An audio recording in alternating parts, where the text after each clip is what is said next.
Most people will never reach what they are actually capable of. Not because they lack the talent, not because the circumstances were impossible, not because life was uniquely unfair to them, but because comfort got there first and they let it stay. Comfort arrived quietly, made itself completely at home, and they stopped questioning whether a life organized around it was the life they were actually supposed to be building. And now they are living something smaller than what they were built for, with a quiet background sense that something is slightly off, that the version of themselves they were moving toward has been getting further away rather than closer, that every year that passes without a genuine reckoning with what they are capable of is a year they will not get back. This video is not here to make you feel good for 48 hours before you return to the same patterns. It is here to give you 10 things that the Stoics understood about what a human being is actually capable of and what it takes to access that capacity in the conditions that are actually available to you. Not comfortable conditions, the ones that include difficulty, disappointment, frustration, loss, and the daily friction of a world that has no particular interest in your preferences. 10 laws forged in ancient Rome during plague, war, political betrayal, slavery, and exile. 10 laws that were tested against the worst of human circumstances and held. And 10 laws that are just as relevant to your specific daily life right now as they were 2,000 years ago. Stay with this from beginning to end, not because I am asking you to, because the law you almost skip is almost certainly the one that is costing you the most right now. If this channel is new to you, subscribe to the Stoic Truth right now. Hit subscribe, turn on the notification bell, and let us begin with something honest. The first law is the one that runs underneath everything else. The life you want is built in discomfort, not around it. We live in a time that has made comfort the primary value. Everything is optimized for ease. Every inconvenience has been smoothed at the edge. Every difficulty has an alternative available that is slightly less demanding. And the result is not a generation of people who are flourishing. It is a generation of people who have never been genuinely tested and therefore do not know who they are. Who collapse when difficulty arrives not because they are weak by nature, but because they have never voluntarily walked into difficulty and discovered what they are made of.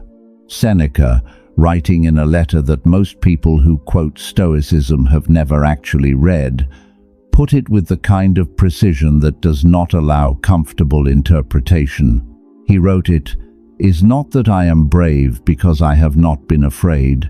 It is that I have trained myself to fear less by walking into what I feared more often." He was not describing a personality type. He was describing a practice, a deliberate, repeated, chosen encounter with what is difficult. Not because he enjoyed suffering, but because he understood that the capacity to meet genuine difficulty without being destroyed is built only through the practice of meeting difficulty. The discomfort you are avoiding today is not protecting you, it is training you for helplessness. And every time you choose the easier option when the harder one was available, you make the next difficult moment slightly more capable of defining you rather than the other way around. Drop a comment right now with one specific discomfort you have been avoiding that you know is costing you something real. Because naming it is the first act of walking toward it. The second law is the one that most people understand intellectually and almost nobody practices at the level that makes a real difference. You are not your emotions. You are the one who decides what to do with them. Epictetus, who knew what it meant to have no control over anything external, who had lived as property of another person with no rights and no recourse over any of the conditions of his life, wrote something that most people read and immediately agree with, and then immediately forget the moment the next thing triggers them. He wrote, "No man is free who is not master of himself, not master of circumstances, not master of outcomes, of himself." Of the specific moment between the feeling arriving and the response executing. That moment is where your entire character lives. It is the only territory in your life that genuinely belongs to you. And most people hand it over willingly, dozens of times every day, to things that are nowhere near worth the price. Someone said something yesterday and you are still carrying it. A situation did not go the way you expected, and you have spent the last 24 hours in an internal argument that has produced exactly nothing useful. The situation has not changed. The person has not changed. The only thing that changed is the number of hours of your irretrievable life spent in service of a feeling rather than in service of anything you actually value. The Stoics did not teach suppression, they taught observation. The specific skill of watching the feeling arrive, feeling it fully, and then asking from somewhere slightly outside it whether the response it is demanding is actually the one you would choose if the choice were genuinely and consciously yours.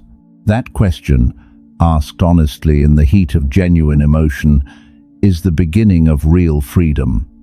What is the emotion that most reliably takes the wheel before you realize it has taken it? Name it in the comments, because the one you can name is the one you can begin to work with. The third law is one that most content in this space avoids, because it is genuinely uncomfortable to hear, said plainly. Life does not owe you fairness. Not because the world is hostile, because fairness is a human concept that the universe has never agreed to honor. Marcus Aurelius ruled the most powerful empire in the known world. He had access to everything that power could provide. And in the private journals he wrote for himself alone, with no audience to perform for, he recorded what it felt like to be a man who encountered injustice every day and had to make a decision about what to do with it. He wrote, "The object of life is not to be on the side of the majority, but to escape finding oneself in the ranks of the insane." The insanity he was describing is the specific madness of a person who has given the world permission to determine their inner state, whose peace depends on getting what they deserve. Because the world will not consistently deliver what you deserve. The person who has built their stability on the expectation that it will is building on sand. This is not resignation. It is the beginning of genuine power. Because the person who has stopped waiting for life to be fair has stopped being held in place by its consistent failure to be. They have found something more solid to build on. Their own values, their own response, their own decision about who they are going to be, regardless of whether the outcome cooperates. What is the situation in your life right now where you are still waiting for fairness to arrive before you will move forward? Drop it in the comments, because the answer is probably where the most energy is currently being spent on something that is not moving. The fourth law is the one that sounds simplest and cuts deepest when you actually live it. Learn exactly what is yours and protect it. Everything else, release. Epictetus built his entire philosophy around a single distinction that most people spend their lives blurring. The things in our power and the things not in our power. Your thoughts, your intentions, your effort, your choices, your character, yours. Everything else, other people's reactions, outcomes, circumstances, whether you are understood, whether the timing cooperates, how the situation resolves, not yours, never was. And yet most people spend the majority of their mental and emotional energy on the second category, on things that have never belonged to them, on trying to influence what cannot be influenced, control what cannot be controlled, and predict what cannot be predicted. The cost is not abstract. Every hour spent anxious about an outcome you cannot influence is an hour not spent improving the inputs you can. Every conversation rehearsed in your head with the person whose opinion is consuming you is a conversation not held with yourself about what you are actually going to do. Marcus Aurelius wrote in the Meditations something that most people read past because it is not dramatic enough to stop them. He wrote, "Confine yourself to the present, not the imagined future, not the rehearsed argument with the past. The present moment, which is the only one in which any action is actually available to you. That confinement is not limitation. It is the most efficient possible use of the only resource that actually belongs to you, your attention, directed right now at what you can actually change. That is the whole practice. Subscribe to the Stoic truth right now if you are not already part of this community. What we do here every week is exactly this kind of honest, practical, applicable Stoic work. Hit subscribe and turn on notifications.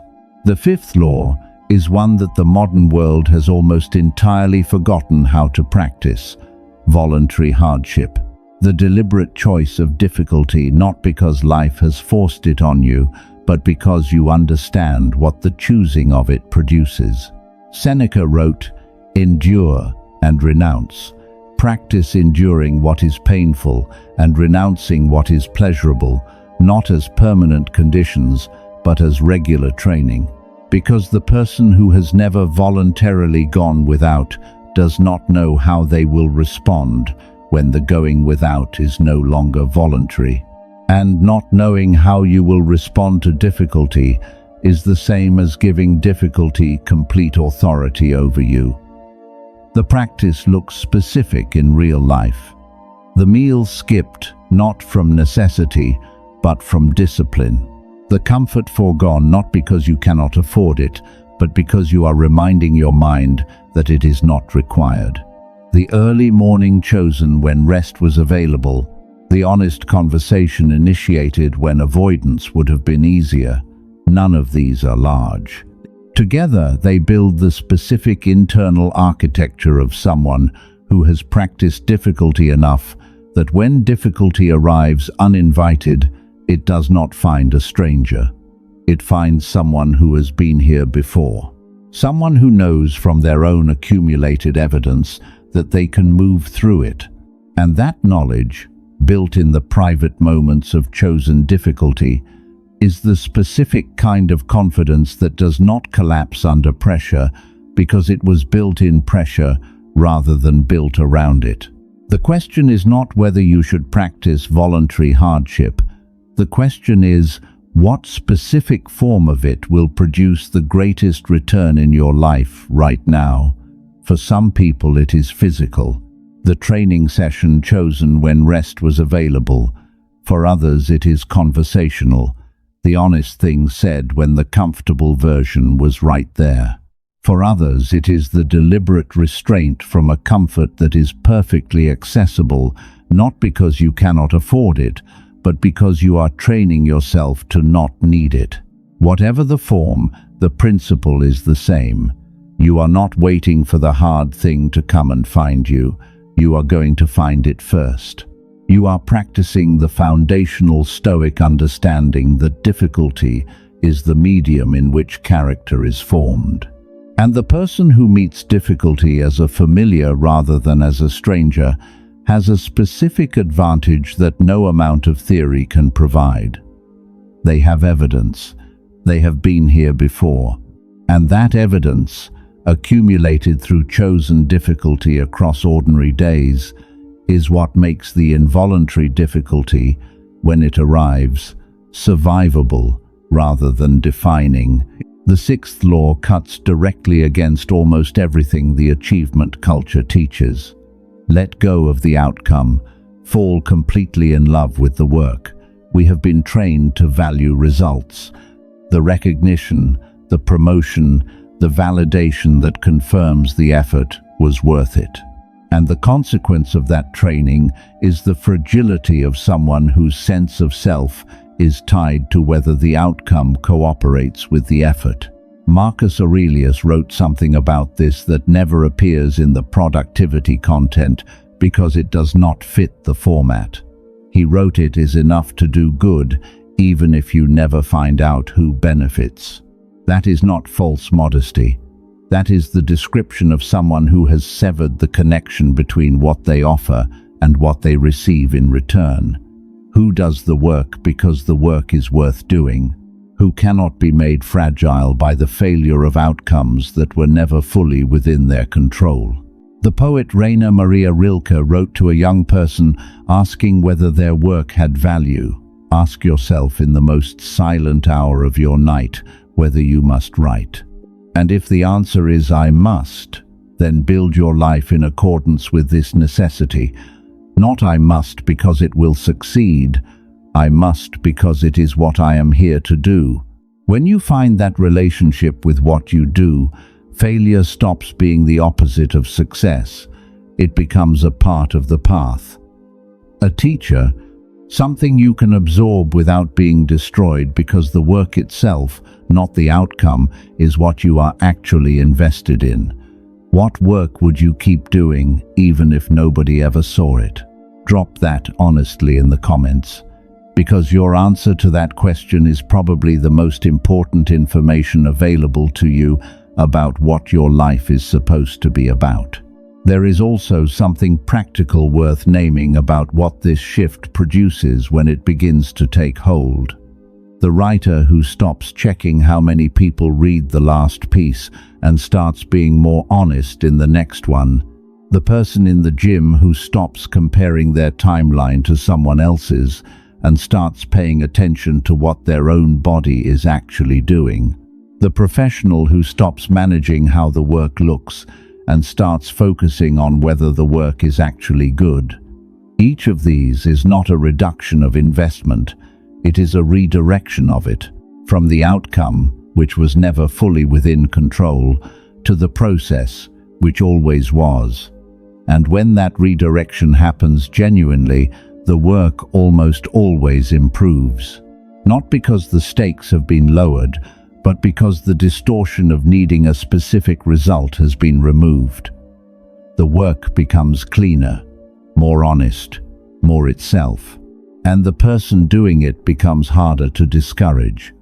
Because what you are doing cannot be invalidated by an outcome when the doing itself is the point. The seventh law is the one the Stoics practiced with a discipline that most modern people find uncomfortable even to think about. Before life takes something from you, sit with losing it first. Marcus Aurelius had a practice he returned to regularly that he called premeditatio malorum, the premeditation of evils, the deliberate exercise of imagining the worst plausible outcome of what is ahead, not as catastrophizing, as preparation. He wrote, "Begin the morning by saying to yourself, I shall meet with meddling, ungrateful, violent, treacherous, envious, uncharitable men. All these things happen to them by reason of their ignorance of what is good and evil." He was not being pessimistic. He was doing what every serious practitioner does before the moment of difficulty, running the hard scenario in advance so that when it arrives in reality, the mind has already been there. The shock is smaller, the response is faster. The ground beneath you does not move in the same way when you have already practiced standing on it during the worst version of events. The practical version of this is something you can do today, before the conversation that carries risk, before the decision whose outcome is uncertain, before the situation you know will challenge you. Sit with the specific worst honest version of how it could go, not in a spiral that goes nowhere, in the deliberate, time-limited practice of feeling what it would feel like if the thing you most fear about it actually happened. and then asking honestly, could I continue? Could I remain who I am through that? Because in almost every case, the honest answer is yes. And that yes, found in the quiet practice of imagining difficulty before it arrives, removes the specific fear that is not of the difficulty itself, but of not knowing how you would respond to it. Seneca wrote, "Nothing happens to the wise man against his expectation. He does not expect good fortune. He expects that fortune will be variable. The man who has already sat with the variable does not collapse when the variable arrives." What is the thing you most fear losing right now? Sit with it honestly before this video is over. Not to suffer, to find out that you could bear it. Because the discovery that you could bear the worst version of things is one of the most useful freedoms available. The eighth law is the one the Stoics considered the most clarifying daily practice. Remember that you will die, not as a threat, as a recalibration. Marcus Aurelius returned to this in 100 different forms across the Meditations, and the reason is not morbid, it is practical. He wrote, "Think of yourself as dead. You have lived your life. Now take what is left and live it properly." The effect of genuinely sitting with the finitude of time is not anxiety. It is the specific clarity of someone who has stopped pretending that tomorrow is guaranteed and has therefore stopped treating today as a rehearsal. Seneca wrote, "It is not that we have a short time to live, but that we waste a large part of it. Lay hold of today's task, and you will depend less upon tomorrow. The risk you are managing rather than taking, the relationship you are maintaining rather than genuinely investing in, the work you are preparing to begin rather than actually beginning.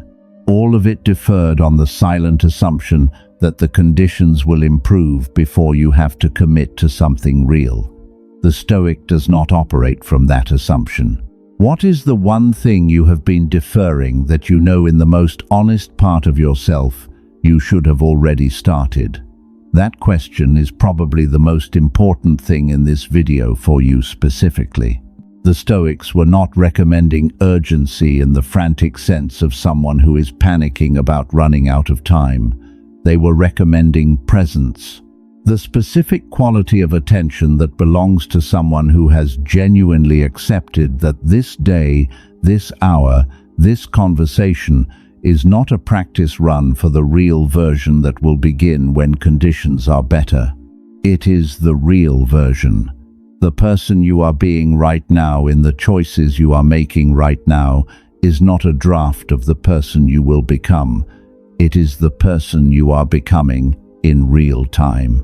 And that specific recognition, arrived at honestly rather than performatively, produces a quality of engagement with ordinary life that is genuinely different from the way most people move through their days. More present, more deliberate, less willing to spend hours on things that, in the honest accounting of a finite life, simply do not deserve that many hours. The ninth law is the one that asks the most. Not in effort, in honesty. Live for what is right, not for who is watching. Because the approval of others is one of the most powerful invisible forces in human behavior. It shapes what people say and do not say, what they attempt and carefully conceal, what version of themselves they present versus what they keep hidden. Marcus Aurelius wrote something that I believe is the most demanding instruction in the entire Stoic canon. He wrote, "Never esteem anything as of advantage to you that will make you break your word or lose your self-respect. Not that will cost you followers. That will make you break your word or lose your self-respect. Those are the only costs that matter. Everything else is noise." This law in practice means doing the right thing in the moment, when the right thing is also the unpopular thing. It means telling the truth when the comfortable version is available. It means keeping a commitment when breaking it would be easy and nobody would know.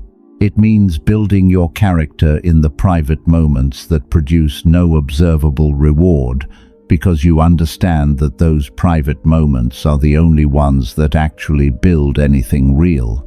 The character that holds or does not hold when circumstances become genuinely difficult is built there. Seneca wrote, "I will govern my life and my thoughts as if the whole world were to see the one and read the other, not because the whole world sees, because the standard of someone who lives as though they are being observed at all times is the only standard that produces genuine integrity rather than the performance of it." There is a quality in the person who has built their character this way that is immediately felt by the people around them, even when it cannot be easily named. A quality of settledness, of not needing the room to validate them before they can be themselves. The Stoics called it eudaimonia, usually translated as happiness but meaning something far more specific. The flourishing of a person whose character is aligned with their values, whose inner stability does not depend on external confirmation. You can lose the money, the position, the recognition, the approval. The person who has built their character honestly will still have themselves. That is the entire project. The 10th law is the one that brings all 9 of the previous ones together into something that cannot be undone. The Stoics called it amor fati, love of fate, not acceptance, not tolerance, not making peace with what cannot be changed. Love, the complete and deliberate embrace of everything that has happened, is happening, and will happen as not just bearable, but as the specific and irreplaceable material from which a genuine life is being made. Marcus Aurelius expressed the mechanism of it in the line that has become his most cited, but is least often understood at the level he meant it. He wrote, "The impediment to action advances action. What stands in the way becomes the way." He was not offering consolation. He was describing a structural truth. The obstacle is not separate from the path. It is the path. The loss is not a detour from the story. It is the story. The difficulty is not something that is happening to your life from outside it. It is your life. And the person who genuinely internalizes that stops spending their energy on resistance to what is and redirects all of it toward what can be made from what is. Friedrich Nietzsche, whose philosophy drew heavily from the Stoics even as it challenged them, stated this principle with the kind of directness that leaves no comfortable escape route. He wrote, "My formula for human greatness is amor fati." That one does not want anything to be different, not forward, not backward, not in all eternity, not merely to endure what is necessary, still less to conceal it, but to love it. That is not comfortable to hear. It is not designed to be, because it is asking you to love, not the life that arrived as you hoped it would, but the one that actually arrived, with its specific losses and its unexpected turns and its moments of darkness that you would not have chosen and cannot undo. To love that, not despite its difficulty, but because of what its difficulty has produced, that nothing easier could have. You are not the person you would have been if everything had gone according to plan. You are the person shaped by the specific deviations from the plan, by the losses, by the failures, by the moments of uncertainty that built in you capacities the comfortable version of your life would never have required. Those capacities are not consolation prizes for a life that went wrong. They are the specific gifts of a life that went through exactly what it needed to go through to produce exactly who you are becoming. What has happened in your life that you have been carrying as a wound rather than recognizing as the thing that made you capable of something you could not have been capable of without it? That question is the 10th law stated personally, and the answer to it, found honestly, is the beginning of something that nothing outside you can take. Here is what 10 laws produce together when they are lived rather than understood. Not a life without difficulty, a life in which difficulty is the training ground rather than the interruption. Not a life without emotion, a life in which emotion is observed and chosen from rather than automatically executed. Not a life that is fair, a life strong enough to remain itself when fairness does not arrive. Not a life tied to outcomes, a life that values the work so honestly that the outcomes add to the direction without becoming the definition of it. Not a life that fears the worst, a life that has already sat with the worst and found on the other side of it the specific yes that fear was concealing. Not a life that pretends time is unlimited. A life that is fully alive precisely because time has been honestly acknowledged as finite.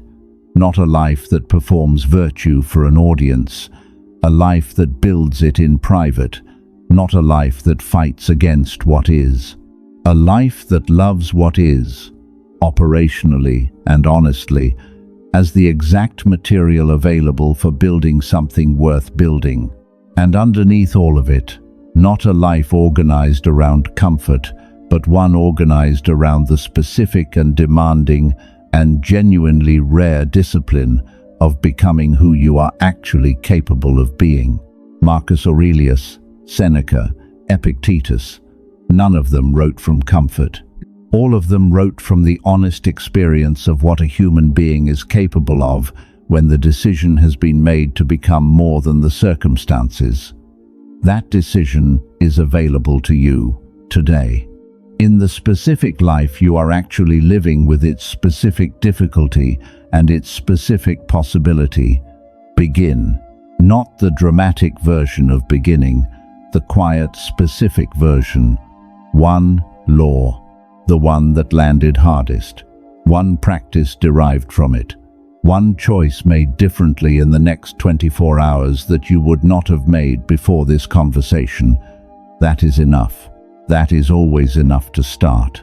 If this video reached something real in you, hit the like button right now and share it with someone who is ready to stop living around difficulty and start building through it. Subscribe to The Stoic Truth if you are not already here. Every week we come back and do this kind of honest work together. The next video is already on your screen.